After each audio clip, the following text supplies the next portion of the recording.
Margaret Beckett has had the decency to end the charade that Labour MPs have been playing all day, by telling the BBC's Chris Mason that it is more important to guarantee that the Speaker of the House of Commons gives Parliament maximum manoeuvrability over Brexit than to take action over bullying. The interview came after an independent inquiry into workplace harassment in Parliament was sharply critical of John Bercow and said that the present leadership of the House was incapable of bringing about meaningful reform. Beckett's remarks are worth quoting in full. "Yes, if it comes to it, the constitutional future of this country, the most difficult decision we've made for hundreds of years, yes, it trumps bad behavior.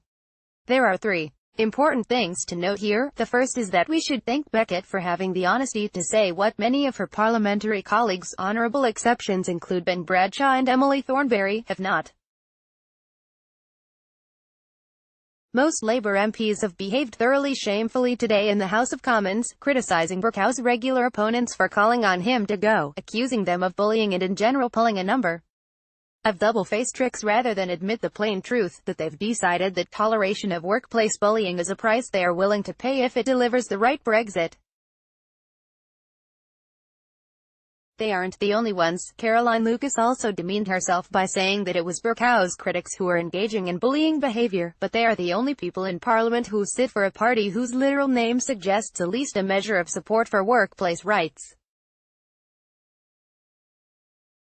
It's true to say that there are opponents of Bercow's who would call for him to stand down come what may, but Laura Cox, the High Court judge tasked with investigating the Commons' culture and practices, is not, unless the Parliamentary Labour Party is sitting on the scoop of a century, a conservative opponent of Bercow's modernising tenure. The second is that Beckett has a point.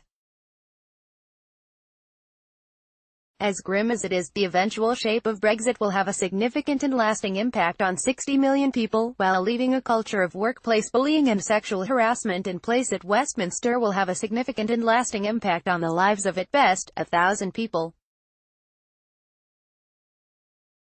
Labour MPs should have the courage and the integrity to make that argument explicitly and to own the grim consequences of that, rather than engage in the sophistry they've retreated to today. But the third important thing, and the problem with Beckett's argument, it is that the calculation isn't correct. If there is a majority in Parliament to assert the rights of MPs and drastically alter the direction of the Brexit process, there is also a majority in Parliament to ensure that a new Speaker of the House will allow that majority to assert itself. It is just crazy to claim that there are MPs who are going to defy the government over Brexit who would first vote for a Speaker who would frustrate that aim.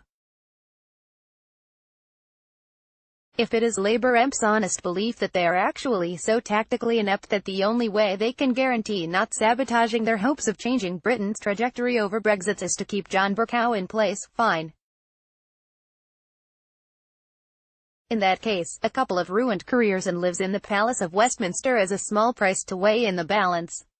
But let them at least be honest about that argument, about their own incompetence, and about the price that they have decided that other people should have to pay for it.